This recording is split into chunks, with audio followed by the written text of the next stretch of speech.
Can everybody hear me? No? You can't? Okay, good.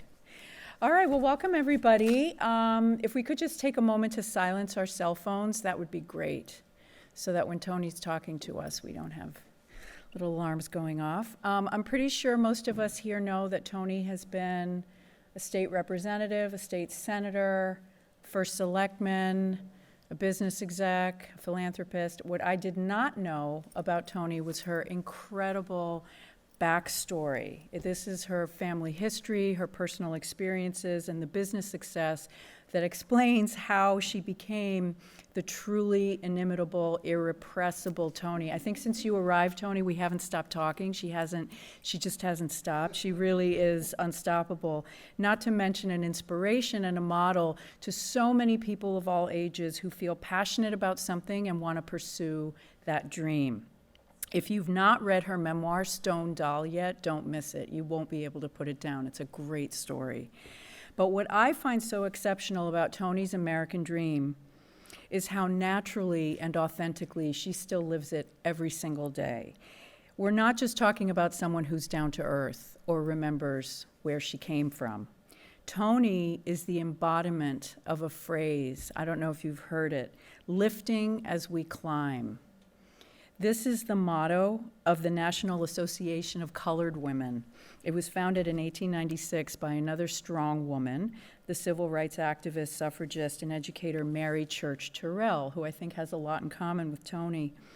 As Toni has climbed the ladder, she's extended a hand to others every step of the way, tirelessly helping individuals and advocating for collective progress throughout her remarkable career. Let's thank her for being here with us by giving her a warm reception to our stage. Join me in welcoming Toni Boucher.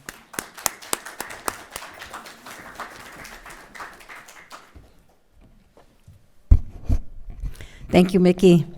Thank you all for joining me tonight. I am so honored and delighted to share this story and how this all began. Many of you in New Canaan know me as your state rep and state senator over the many years. But the genesis of this particular book, and by the way, they're there for your taking, both books, The Husky Effect that came out first in March, and The Stone Doll, are yours to take. You can donate some funds to the library as a donation in kind, and that is a gift, again, to the New Canaan Library. The genesis of this book began when my cousin, who was 30 years my senior, left me 67 pages of notes in our life in Italy during World War II, but during that time that he would bring me some of these notes and some of his research, my life became so busy, as you know, there was actually no time to write a book until my husband, Bud, passed away very unexpectedly about 4 years ago. When soon afterwards, I received a call from my brother Guy, who is prominent in this story, in both books, in fact, who shocked me by saying, "Toni, we will die before this book is ever written." I replied to him, I said, "But you're the genius in the family, Guy. You should write it." "No," he said, "it should be coming out from a woman's point of view, and you seem to remember so much more about the family." I believe that everyone has a story. You just have to be the survivor of your own story. Everyone in this room has a story they can tell. My story is like a million other immigrant stories, except for the surprise ending. And it was a big surprise, to me in particular. Bud's death and my brother's warning was like a punch in the gut that spurred me into action. After 3 years of pounding on a computer keyboard, I documented my journey from World War II, coming to America at the age of 5 with my 7-year-old brother, illiterate parents speaking no English and having no money in the world. It was hardship, political upheaval, and business failures and success over the 75 years of my life. The book was titled Stone Doll, a memoir from war-torn Italy to the American dream. And boy, has it been a dream. I still feel that I'm in a dream and often wonder if it's truly a fantasy that I'm living in. Since these 450 pages of the memoir was too long to publish all in one book, it was recommended that I pluck 100 pages straight out of the book and publish a business book that chronicled the business miracle that is chronicled in The Stone Doll. The Husky Effect, How UConn is Creating Entrepreneurs of the Future, was published ahead of the memoir that will be released in December. You have a preview here, and it'll be on Amazon in January timeframe. It already is, by the way. We achieved a very fine, wonderful goal, which was to become one of the top 4 business books on Amazon in that section since March. So it became, the reason that title, The Husky Effect, it was because of the work that I've been doing since the business miracle occurred with UConn in their business school, which I graduated from. And it was to really fund and encourage entrepreneurship, because that is really the story of both books. It's that effect of UConn's creating entrepreneurs of the future, and they're doing a lot in that arena. And The Husky Effect, I decided, was the right title because the incredible achievements by their basketball program and their sports has given UConn such an international brand that it went from having 12,000 applications a year to 66 this year, 66,000 applications. And what that's done to elevate its quality and really improve the reputation of each of academic schools that they have is really unprecedented. So again, UConn is making history, and in the middle of all this writing, it was time to retire from Common Fund. And Common Fund is an investment firm. It was located in Wilton, and one of my colleagues is here in New Canaan, Keith Luke, and there's a number of others that live here in New Canaan, where for 22 years it was a part of my second family, my business family. I retired there after 22 years while serving as a state rep and state senator for Wilton, New Canaan, and other towns. After all, I was now over 70 years old and had other things in mind to do. When I told the CEO of Common Fund why it was time to leave, he was stunned, and he asked me to address the 200 members of the firm with my story, saying to me, "You know, Toni, sometimes Cinderella stories do come true." Yes, indeed, they do. When you read it, you'll understand.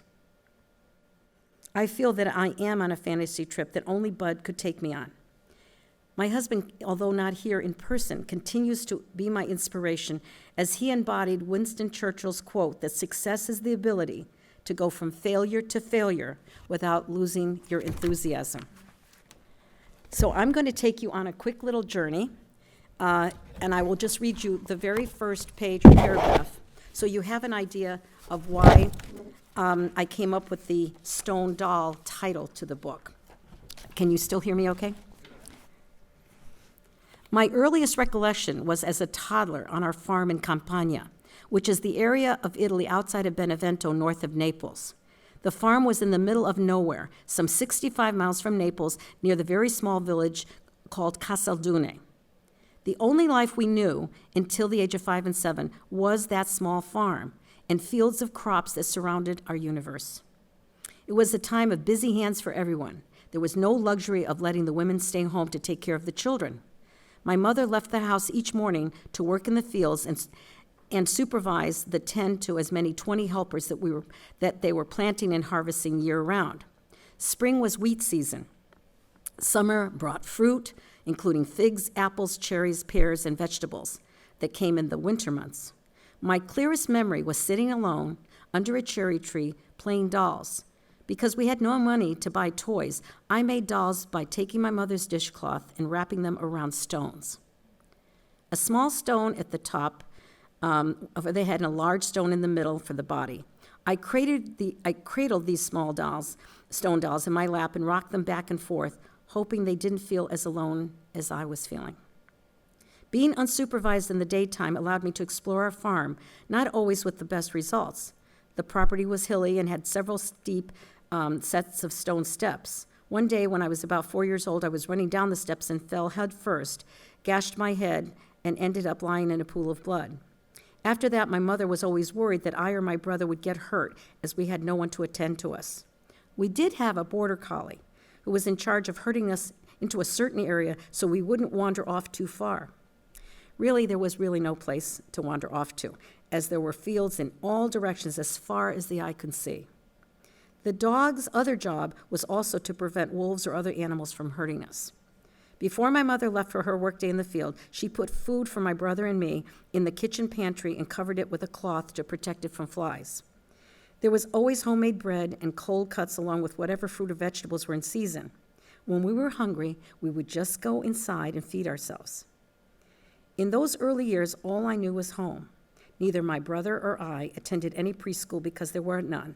In fact, most farm boys of the contadinos, which are the poor farmers, were only given a fourth or fifth grade education. My father had a third grade, and the girls had none, and my mother was completely illiterate. We almost never went into town or traveled anywhere. I recollect my brother going to work in the fields around the age of 6. Little boys graduated from caring for small farms animals to larger ones by the age of 4 or 5 and until they were old enough to work in the fields. His job was to take care of the sheep, but his head was always in the clouds, and he would regularly be spanked for losing track of the sheep or two. He was always thinking of something else, seemingly far away. It's not surprising that much later in life, he made his living as a budding astrophysicist. Though I only remember bits and pieces from this period, many of the details of those years have since been filled in by stories I heard from my parents, my aunts, and uncles over the course of their lifetime. However, there is one indelible memory. It was a cold, gray winter day in 1955. My mother had wrapped her shawl around my shivering body as we were ushered up from steerage, the lowest level of the ship that had carried us across a vast ocean. Steerage was reserved for the very poor who could not afford the luxuries that the upper deck passengers enjoyed during the journey. Saturna, a 24-ton Italian export vessel, would take us from the port of Naples, Italy, to the New York Harbor Pier 84. It was an inauspicious crossing, a foreshadowing of more difficult times ahead. A massive storm in the middle of the Atlantic delayed the typical 7-day journey. At half the usual speed of 29 knots, the time it took the ship to reach its final destination was double that. Turbulent waves and strong winds tossed our enormous vessel back and forth for what felt like an eternity. Over the next 2 weeks, my mother became deathly ill, and I also fell sick, very, very sick. We laid in bed, unable to eat or sleep.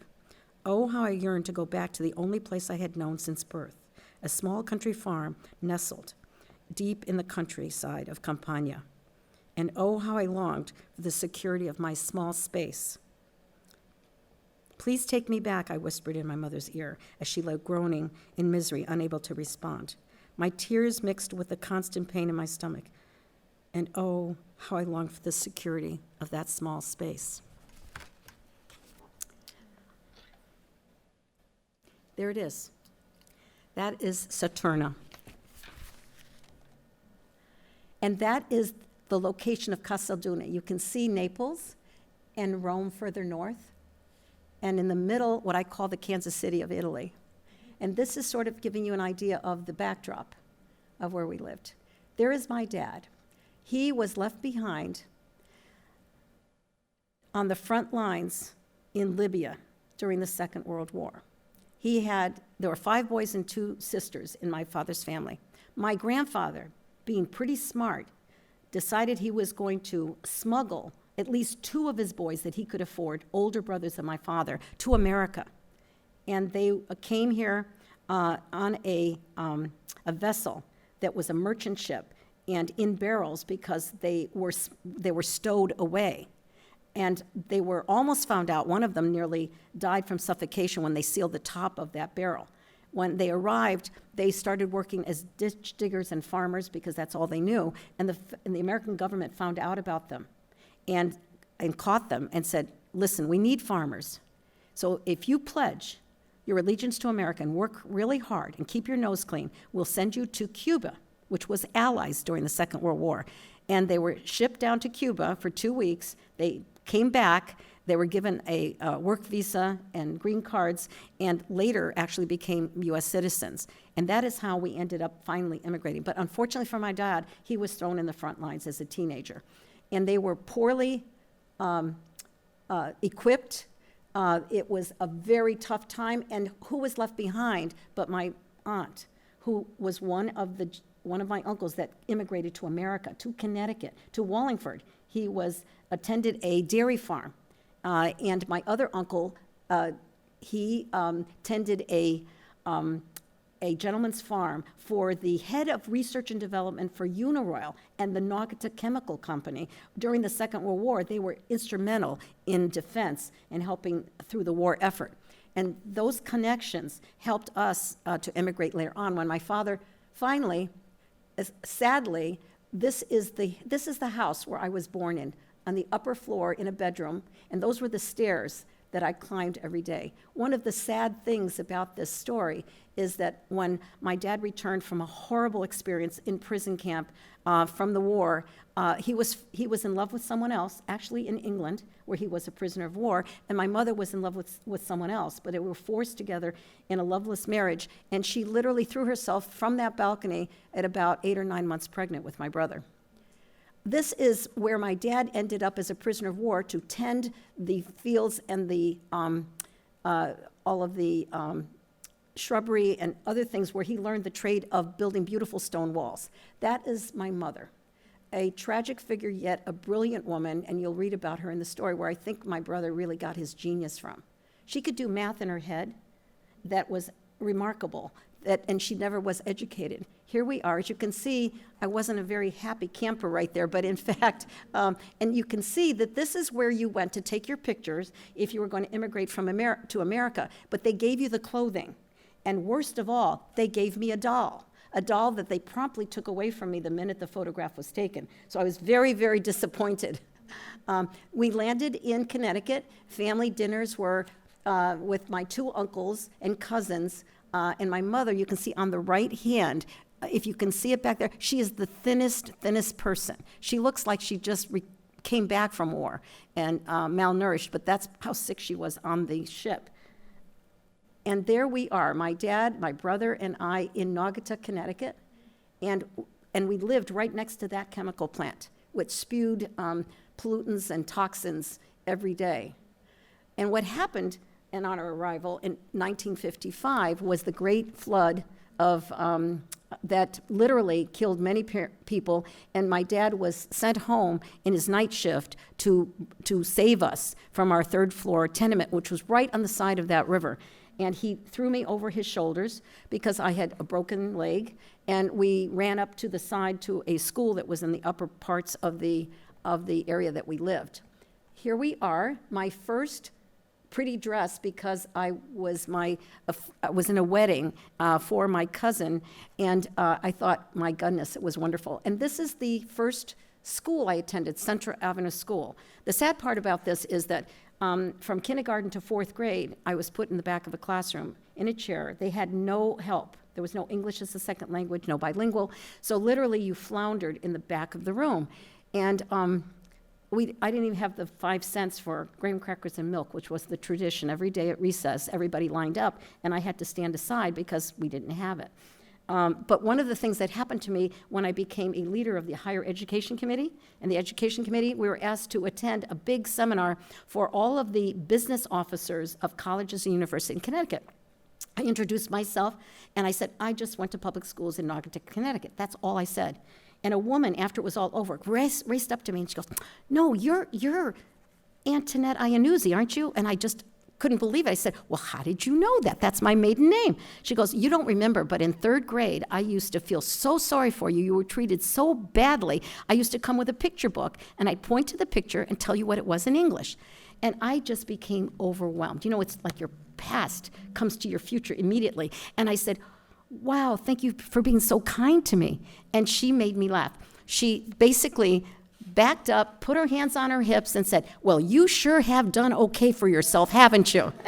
And I said to her, she was the business officer of Quinnipiac College, I said, well, you have done all right for yourself. So, and one of the things, my lifelong love of animals was from being on the farm. And my first pet and friend in life was this little black kitty cat.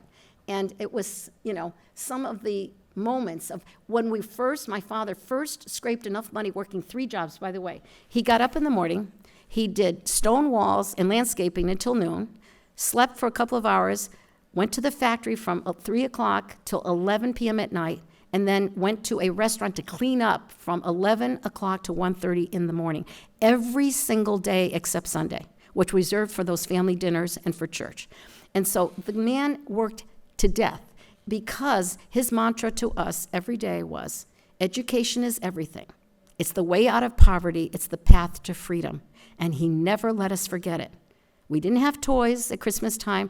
We had to work. I learned plumbing from my dad, being his helper. But boy, oh boy, if there was an educational opportunity, he would scrape the money to do it. If my brother, he literally ground his own telescope lens at the age of 12. And he scraped enough money for him to buy those lenses, and I had to do his paper route to boot on top of it. And there's my mother, who found at least some peace later in life, but she was a huge gardener and a fabulous cook. And by the way, the book does have 2 of my most favorite recipes. My famous meatballs, the K's know all about that, and then my chicken lemon cutlets, which are a family favorite as well.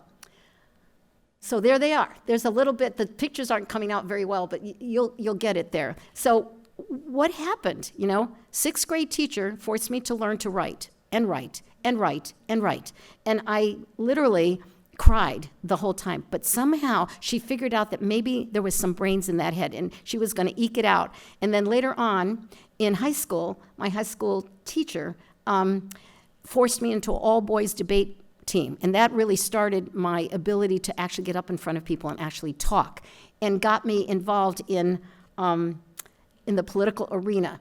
So what happened in high school, what you saw there was my meeting this young man, Bud Boucher, and we were very young. I was 16 and he was 18 at the time, our first summer job. He was a freshman in college. It was a big deal. But I wasn't so impressed. I thought he was a little too handsome for me. I like those, rough and tumble football players, which are the ones I was dating. But I was excited about opportunity to go to Argentina. And I had a 1-year scholarship. And again, it was a source of great discontent in my family because my mother absolutely refused. Of course, someone would kidnap me. Of course, someone would rape me. It would be a horrible thing. And he said, nope, she's going to do what any young boy would do. And so even my uncles were against it. So I was able to take that trip, and he gave me a little party as a send-off. And I remember Bud being in the backyard, sitting on one of those stone walls that my dad built. And as I was talking excitedly about this fabulous opportunity, I looked over, and there's this little tear kind of coming out of one of his eyes. And I said, oh my God, this guy, he really, really likes me. You've heard that before. I felt like Sally Fields. He really, really likes me. I was taken by that, but I was so excited about this adventure. And by the way, my mother's fears, they were realized. No, I wasn't raped. I wasn't necessarily kidnapped, but our plane, a Pan Am plane, was taken hostage, was kidnapped, and we had to make an unscheduled stop in Asunción, Paraguay. And as I was so excited with my little brownie camera, I was taking pictures of all of it, and everyone else was terrified. So there were armed guards around the terminal, and what we saw was they had a crew of Pan Am flight attendants and pilots that they put on our flight because apparently Paraguay decided that they needed another airplane for their military. So they took the airplane, they gave us the crew, and we went on to Buenos Aires, which I did not tell anyone because I was not about to be shipped back home. I wanted to have this incredible adventure. And I landed into a program. I was a high school senior. I had no intentions of becoming a physical education teacher, but they dropped me in a junior college to make physical education teachers. And these were some of my classmates. We bonded a lot, very, very much together as we had, one of the requirements was a 30-day, survival camping trip in the wilds with rivers with snakes and the whole 9 yards. And it did bond us tremendously. I also went and had a lot of fascinating trips, whether it was Buenos Aires. This is Chile. And the club, the Rotary Club that was sponsoring me, took me on a journey with them, and we were going to go to Mendoza, which is the wine country, but very close by is Chile. And you go up to the mountain where this is quite famous. You see it in all your history books. But it was also an exciting adventure because we were in a rickety bus that almost fell off the side of the mountain. And it's like a movie, you know, it's starting to slide off the edge, okay, and everybody's screaming, and they run to the front, and the bus kind of levels off a little bit, and then every one of us just ran, you know, out of the bus as the bus driver kept trying to coax us into coming back. So what happens next? I come back to America, and I applied to one college from Argentina. And by the way, that whole year, my family could not believe it because they got a letter for me every single day from some young guy by the name of Bud Boucher, every single day. And I mean, it astounded me. It really, I was shocked. And who was at the airport when I came back a year later? It was him. But I did get accepted. My one application from Argentina was American University because I had ideas in my head. It was the center of the political arena and all. And so I did get accepted, and I went there, and it was in the middle of all of this, okay? The burning of the bras, civil rights movements, Martin Luther King. And of course, we were in the thick of it all. And but this young man would not be denied. So for 5 years, from high school through college, he kept asking me to marry him. And he finished college and went into the Air Force, and his dream was to become a pilot. But one trip, he came to Washington, D.C., and he said to me, "Okay, Toni, I've asked you year after year, will you marry me?" And I said, "There is no way I could ever marry you, Bud. I'm Italian. I like to talk. You're so quiet, and you can't have a conversation with me." Well, guess who won out? Okay? He finally persisted so much that I finally gave in, and our life was really changed after that. There he is, pretty handsome guy, I think. Still was, whatever. There he is in business. Leaving the Air Force, we both ended up in Kansas City. And we ended up 12 years there. I started my business career there as one of the first female executive trainees for the Westin hotels of building 1,000-room hotels. So I went from supervising 3 people to 25 people, 250 people, the first female assistant manager of a 1,000-room hotel in the history of the firm. And they actually asked me to help them start the Renaissance Center in Detroit after that. But Bud was starting to take off in his field. He was a management consultant with Deloitte, or Touche Ross. And by the way, Ed Kangas, who is a New Canaanite, he became the first chairman of Deloitte and Touche, but he's the one that hired Bud in Kansas City, and how we ended up back home here in our home state of Connecticut. And this is the Crown Center Hotel, which we helped to build and manage 850 people, employees every day. There were 25 security guards and 50 laundry and valet employees. You can imagine 4 different restaurants. It was a breathing city, and I loved it. It was the most exciting, action-packed, deadline, fast-paced. It was something that I just naturally gravitated to until, of course, I got pregnant. And it was a devastating thing in my life because I was bound and determined never to get married and never have children. And of course, Bud changed all that, and in retrospect, he saved me from myself, essentially. But having a child, and for women, this is a story about the challenges of trying to have it all. And I tried. I even left the hotel business, which I loved, and decided, okay, I've got to get a 9-to-5 job. Well, that was GE, Plastics Engineering. Jack Welch was the president. Neutron Jack, in those days, he was Neutron Jack, let me tell you. And I ended up in a plastics engineering division of GE, and Jack being the president. And I was one of 8 women in a 250 team of PhDs in chemical engineering. So here I am, foreign language teacher, budding, aspirant of politics, but that stopped when I realized at American University, it's for the wealthy and the well-connected, and that was not me. That's why I ended up going to my strengths, a language teacher. But when I went into the hotel business, I loved business. I loved everything about it. And so I pretty much, when you drop me anywhere, I'll just, with time, figure it out. I'll just figure it out. And as a result, I got to learn about polycarbonate plastics. Railroad car filled with polycarbonate plastics. And it's used in helmets, right? When you're a motorcycle, it's used on moon applications. It's the most expensive plastics you'll buy. That the movie that they would talk about, getting into the plastics business way back in the day. So here we are. It is now a new day in Connecticut. And I was here for 2 years, and they asked me in Wilton to run for the Board of Education. I said, what is that? Because I basically decided politics was not for me. I just wasn't in that category of wealth and connections. But they said, you're so passionate about education, and you spoke up at a public hearing. And he said, well, what is a Board of Education? Oh, don't worry, we'll tell you all about it. And it was only a meeting or two a month or whatever. Of course, a big lie. So I ran for Board of Education. It was an active campaign, and I won. And then after serving, 8 years and becoming chairman, I also learned about negotiating contracts. I had to help negotiate 4 different unions, but I had learned a little something in the hotel business because there was some unionization there too. And so after that, I termed out, and they said, well, can you fill a seat on the Board of Selectmen?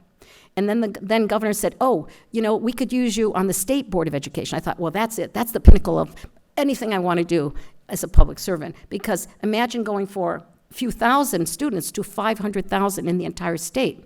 And I was bound and determined to reform bilingual education. Something happened a couple of years later, and Les Young of New Canaan passed away. And he had the 143rd House seat.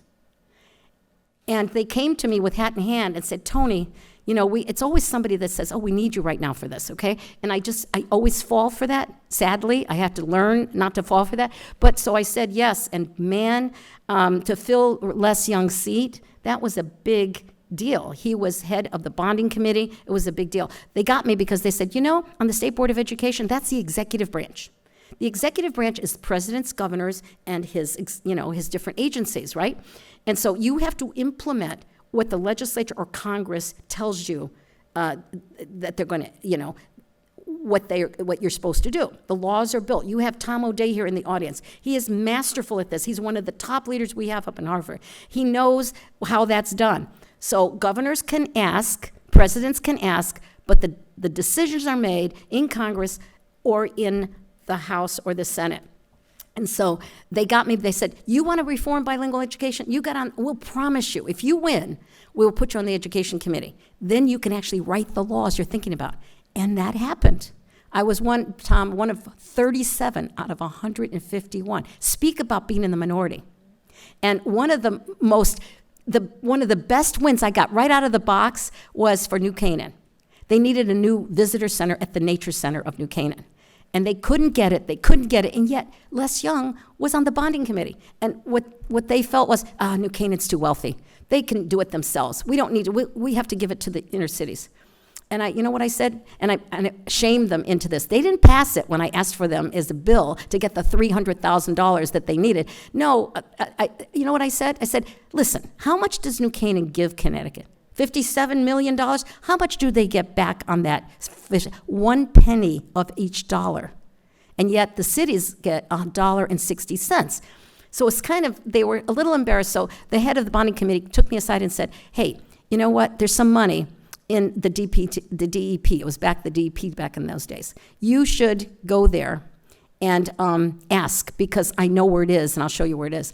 So I think a question that Mickey wanted to ask me was, how does food play into your life in a way that, influences situations? It was about the food, folks. I called the commissioner and his staff. I made them an entire home-cooked pasta meal for lunch, along with the antipasto, the dessert, the meatballs. And you know what? I got that $300,000. And you would think that I had gotten, New Canaan $10 million, because it was so finally a win. So that's how we began this love story between New Canaan and Toni, because it started off that way. And you learn a lot of things in that process. Now, during this time, a lot of things happened. And one of them was the World Trade Center. It's in the book, and it talks about how my personal life intersected with this, as well as my professional life. It was devastating. I was at Common Fund, the investment firm that day. Do you remember it, Keith? That September 11th. And our chief investment officer, Todd Petzel, remember him? He had to fire Cantor Fitzgerald. I thought he was going to cry right there. It was awful because they completely lost their entire staff.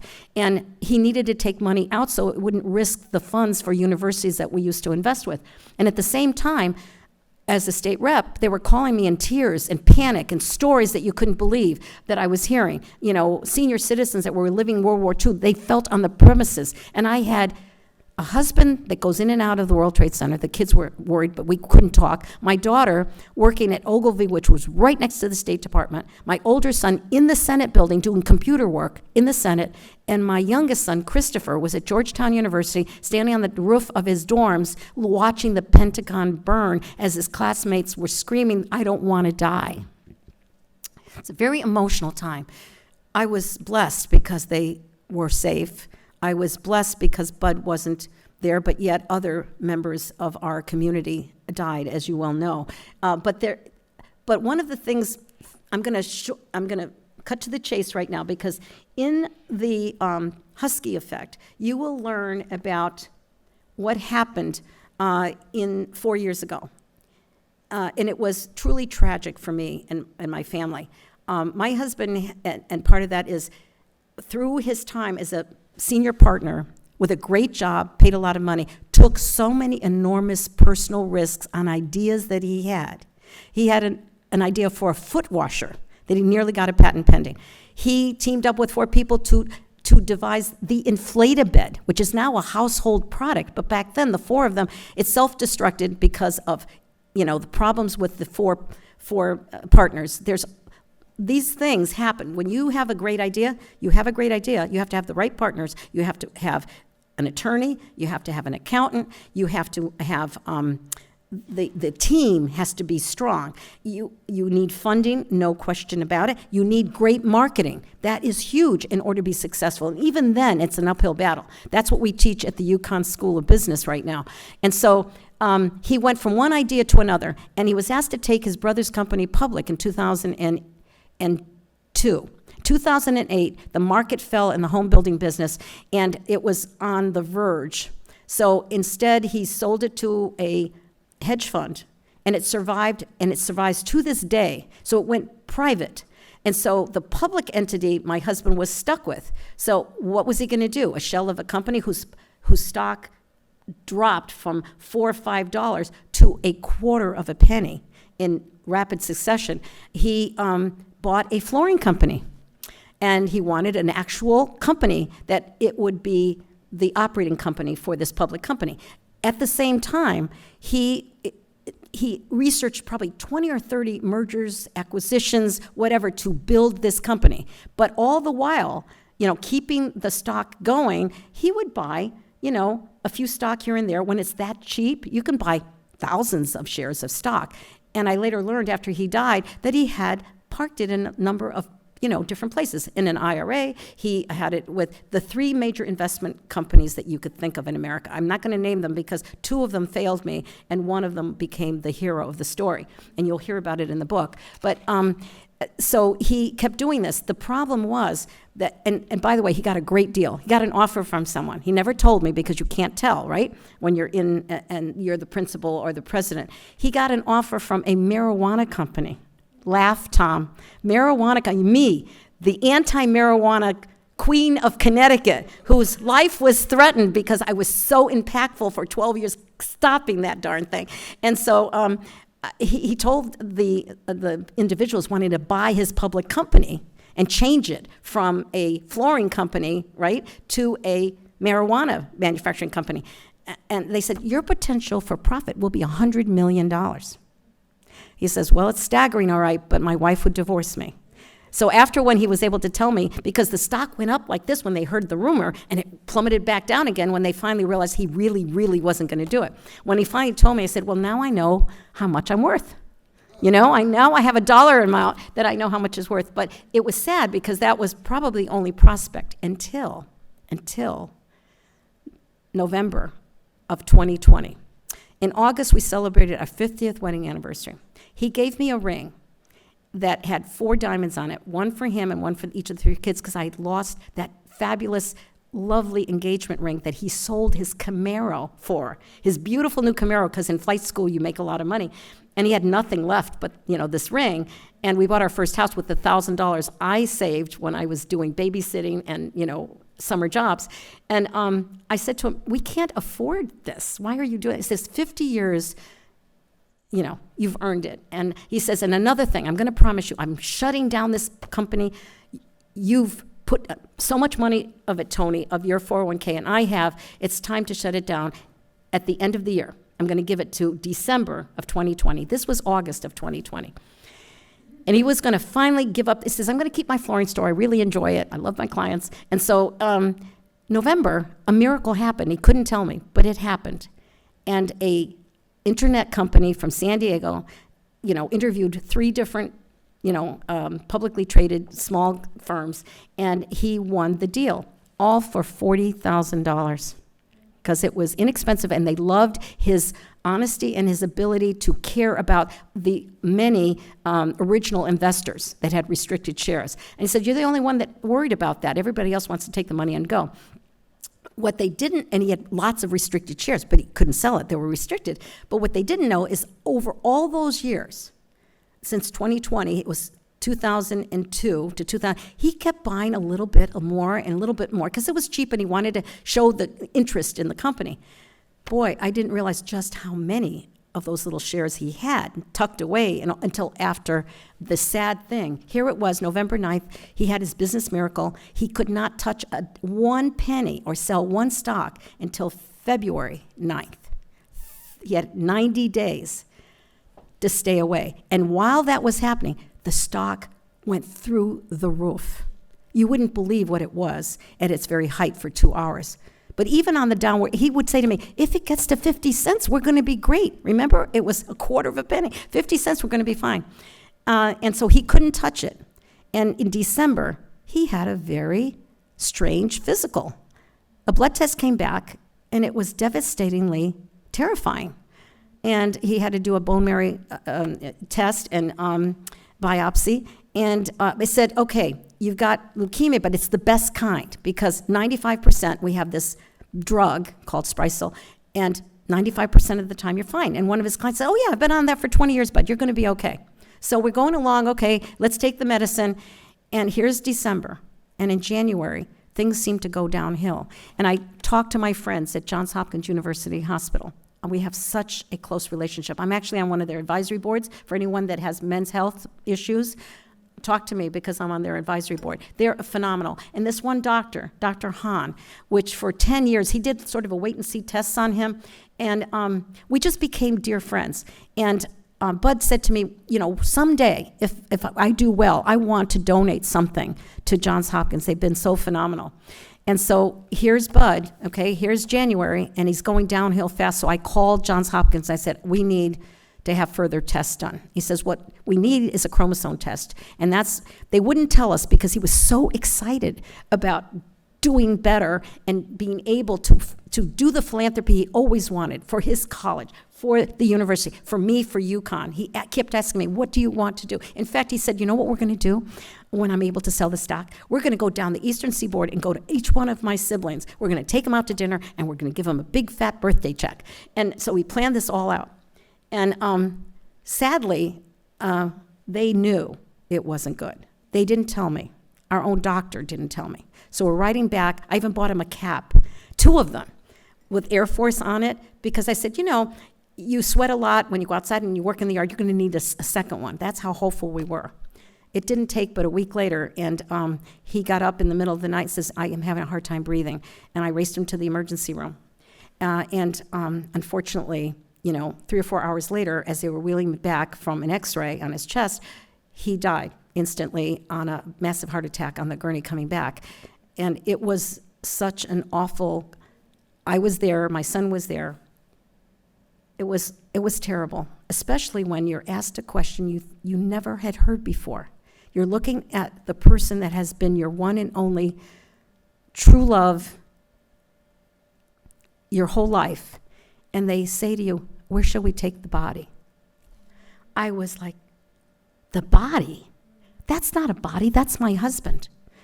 And I had to somehow grapple with that. It was the most excruciating. In fact, my thought about a third book would be The Business of Death and how to walk people through that terrible time when you're literally in a fog. But the very next day when that happened, my state attorney with Cummins and Lockwood, she said to me, she was stunned because we were in the process of updating our wills. She goes, Toni, I have one thing that I want you to do every day this week. One thing. You have to get control. The LLC, the public trading company, everything, the flooring store. We got to go through probate. And miracles kept happening. I cannot tell you the miracles that kept happening. What would take months at probate, 24 hours. She couldn't believe it. Had to get all my children to sign off that I was the number one decision maker on everything. They turned that stuff around in no time. Okay. Just miracles. My inability to find documentation that he had the stock at one of the companies that would not sell it unless I found this, and it was a 2010 document from this one bank that says trade confirmation. And I had 30 boxes of all of his files around my bed. I couldn't get out of my bed but tripping over it. I started one afternoon. He says, you got to find it. I said, don't you have a record? He says, oh, that's archived now. It'll take me months to get it. I said, well, I don't have months. I don't know if this company's going to survive or not, whether the stock is even going to be valid. He says, well, you're going to have to try to find it. So I started like at 4 o'clock one afternoon, and by 6:30 of the following morning, I was laying there and threw myself on the boxes. I was on the floor, threw my hands down on the boxes, and I just started to sob. And my hand touched something. And out of the file, what comes out is that one statement, December 2010. Now, I looked, there wasn't another statement before it from that investment firm or the other it was, I'm out of time. I think I'm really out of time. So guess what? There it was. They were shocked. You'll have to read the rest of the story, how I managed to pull this off and how I became a benefactor to not just them. And I'm going to leave you with this one slide, and that is Bud. Don't be afraid to be ambitious about your goals. Hard work never stops, neither should your dreams. In other words, he is the shining example of never, never giving up. When all of the rest of everyone had given up on him, had given up on his ideas. I was close. I never quite went there because I could not help. I could not invest in him. I could not let his dreams disappear because that's the one thing that he had to grab onto. And I am so blessed to make sure that his dream became a reality and is now benefiting a lot. Not just the new Canaan ice skating rink, a whole lot of other people. Okay, thank you for that, Minnie.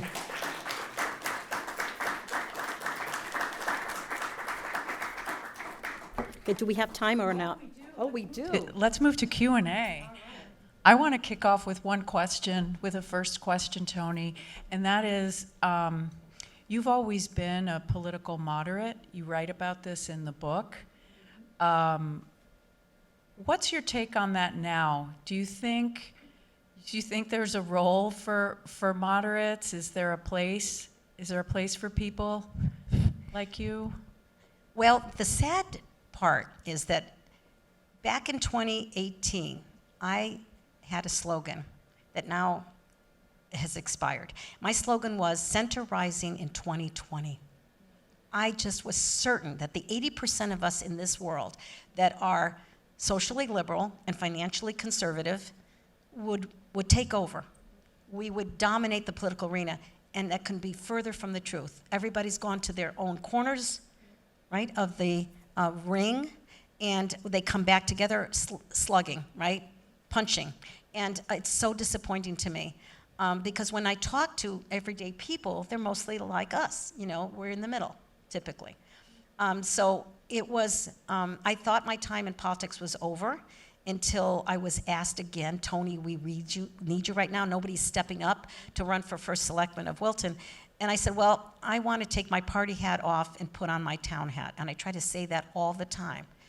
That's where I stand right now. It's often makes me think about going back. When I first started on the Board of Ed, I was unaffiliated. I was never in a political party. You know, I marched for the liberation of Czechoslovakia when I was 14 years old because my brother kept dragging me to everything. But on the other hand, because of our very poor beginnings, you know, money was a big issue. And you'll see it in the book. I was always feeling at risk for 1 foot, you know, in poverty, and my husband just couldn't understand it because he came from a family where his father was a tool and die maker, his mother a nurse. They had 6 kids, that's why they struggled, and he, you know, had to take a loan for college. But they never felt at risk the way I always felt because it was right there in front of you. It was never hidden. It was talked about directly and sometimes in a very loud and difficult way. There was a lot of rage coming from the war years, and it played out in the household. So I always felt at risk, and even when things went well, it seemed like the very next day the shoe would drop. And so I got used to the feeling of insecurity and not expecting anything to happen. That's why I'm having a very hard time with this. You know, I keep looking and saying, is this real? Can I really be doing all that? This meaning your Cinderella story, the fact that is. Bud's investment paid off big time. Right. Do you have a question? Because I have another one. My second question is, you've always been super, super invested in education. You know, your family, that's what it was all about. That was your real beginning. Can you talk to us a little bit about where you see education today for younger people, but also you're really involved with UConn Business School, and there's a whole lot of stuff going on now with the federal government and universities. Can you talk us through that a little bit? Well, I also give some funds to Georgetown University. Unbeknownst to me, all 3 of my kids ended up at Georgetown University and graduating from there. And they asked me about helping them with their humanities program and center. And I give so much to something that has to do with business and business startups and little companies and creating jobs through that, and that learning about adding to our economic environment. Because I believe the best social justice program is providing a person with a job, with training, even at the lowest level all the way up. So this spoke to me because Georgetown was concentrating in the humanities, and that was my way to actually support the humanities, because I so believe in a well-rounded individual and that they see the world totally, not to be narrowly focused necessarily. But my business investment is in helping to create. That's what he was all about in his little college of St. Mike's. There's a career center named after him. Because again, getting students to graduate and get a job, help them along the way. So education, I am concerned about education right now. I think we've lowered our expectations. For me, think about how much of a struggle it was to even read or to get anywhere. And there was a teacher that was pushing me to the point of tears. So it was painful. It's hard. It's hard for most of us, unless you're my brother, who is, by the way, an actual genius, you know, Big Bang Theory kind of guy. You know, if he was in Italy, he'd be still tending sheep. But here, he could aspire to be an astrophysicist. He can aspire to have a high-tech investor relations firm. He can play the violin. He can do all those things. But for me, it was easy for him. For me, it was hard. For me, it took, you know, literally, figuratively, you know, a chair and whip to get me going and to bring me to tears and force me into where I was afraid of and struggled. So I think our expectations, I think we're not rigorous enough right now, and our expectations for children, whether they're the intercity child like we were, or you're a New Canaanite, and people say, oh, there's too much pressure on kids. Well, I think if they're, you know, they're expected to do well and they're guided well, they're supported well, there's a lot of love that has to come with that. I unfortunately didn't have that side of it so much. I had the pain and the rigor, but it's important to be able to have both, but expect more. Expect more from our inner city kids. There's invisible geniuses out there like my brother, and we need to expect more. What is happening on a national level, I am concerned about it. I understand the weight of bureaucracy and the loss of funds through that bureaucracy. It eats away at your money without value in getting to the student. So I can understand, sometimes the desire to shrink it in a way, but we have to be so careful on doing that. I was on the State Board of Education. I know what we did there. I know what we try to do, implementing policies and making sure that special ed students get the support they need. A lot of our geniuses are also special ed. They're duly diagnosed. They have issues. And so the investment in education is where I can be stingy in other areas, but I will throw money at education because I just live the value of what that is. If I wasn't the product of some of that, the programs out there to help kids, I wouldn't be where I am today. So I am concerned, but I also am concerned about, especially in inner cities, the lack of confidence that you can expect more for students.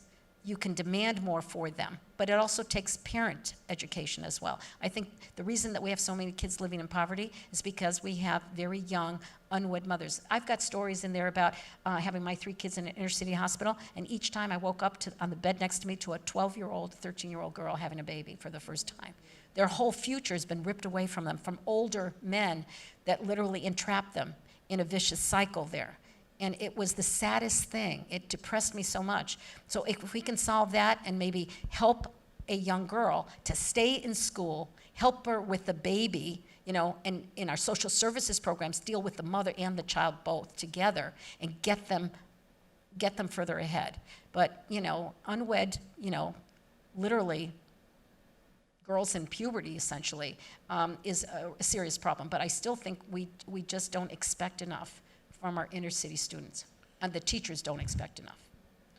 Well, as someone who is at their seat in Hartford due to you, as my mentor and the one who got me involved. I am so proud of you, Tom. No. I'll be unabashedly shameful about how proud I am of this man. He has struggled to maintain his professional life while still doing the good works for us in Hartford. It's hard to do it both. I was at Common Fund for 22 years. My colleagues were so supportive, I can't tell you. And I was traveling all over the country doing our crazy meetings, right? And the fact that you have a supportive environment, you have a supportive spouse, you have a supportive company. I know how hard it was for you to keep your job and support your family while you do this wonderful work for our state. He is beloved, by the way, by both sides of the aisle. That's very rare.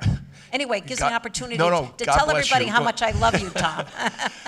Thank you. You are too gracious and too kind. And talk about a life well lived. And all the lives you've touched is amazing. What is next for you?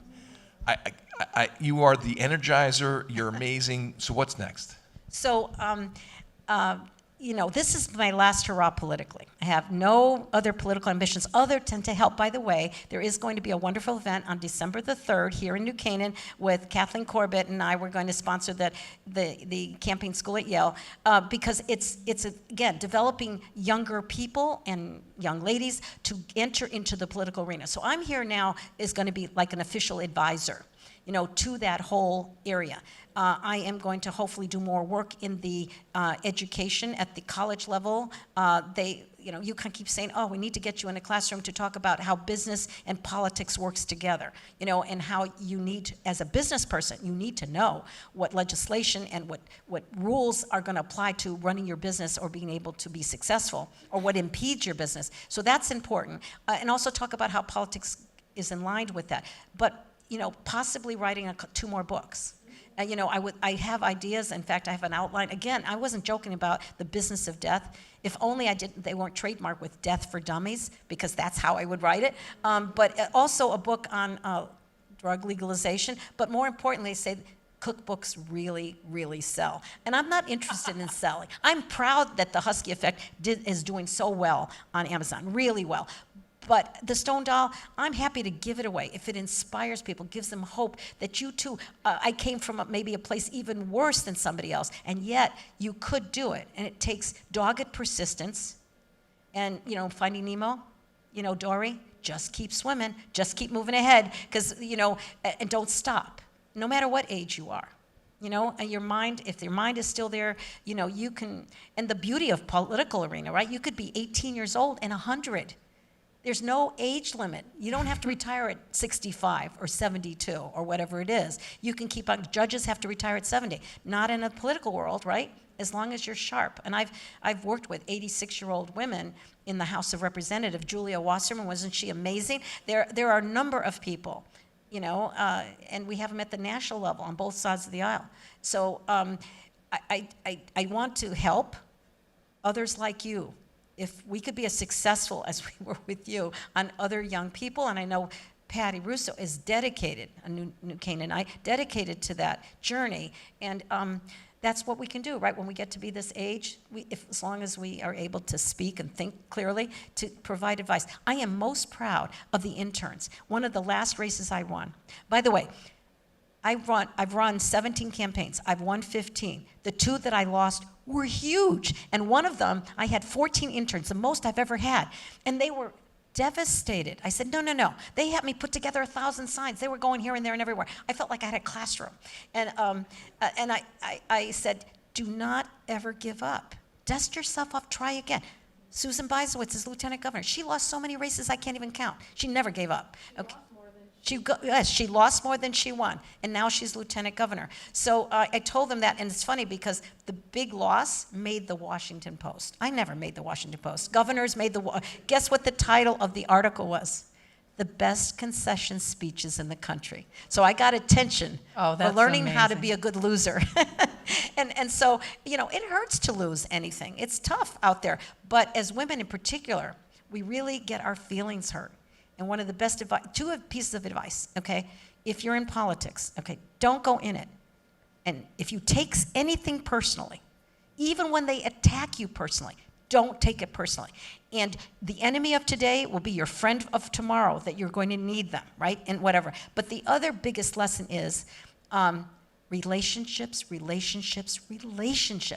were going to ask me, Mickey, about that, right? Mm-hmm. How did I get stuff on the other side of the aisle? Food, yes, plays into it. But relationships with someone on the other, Melanie Curry, when I was a newbie freshman in the House of Representatives, my first week said, hey, I want to have lunch with you. She was like deputy speaker, Democrat, right? I said, oh, I was so flattered. I said, absolutely. We had a wonderful lunch and meal. We became best friends. I can't tell you the things she helped me with, or I helped her with. Beth Bayh in the Senate. She couldn't get this bill through. It was about vulnerable users of bicycles. It's just, Toni, help me here. I said, okay, Beth, okay, it can't be the fault of the driver of a car all the time. There are riders that, and I'm looking at you, Rick Kay is a huge bicyclist, and he says, sometimes bicyclists don't follow the rules of the road. You have to make it balanced, okay? Balance responsibility on both sides. So we changed the language. She got it through. She'd been working on it for years. And so after that, we worked together on everything, and to the point where the Democrats were very, very suspicious. She had to text me like, oh, good luck. I hope you do well. We can't say it in public because they're going to think we're colluding or something. So that and there were other relationships that were really amazing to this day that we have. And so relationships in your business life, your relationships in your private life, and in your political life make all the difference in the world. You live longer, your life is better and healthier. There's some people that are tough. They're really, really tough. But, you know, I have a relationship with my laundry and dry cleaner. You know, the Ecuadorian woman, she goes back to her home, she brings me back little souvenirs from Ecuador. And I put them on, they're cheesy, and I put them on my refrigerator. You know, stuff like that. It's just, it makes your life happier too. No, It's we really believe good. it. I mean, you're so genuine, you're so loved here. We know the message about relationships is not, you know, it's not transactional. We know you mean it.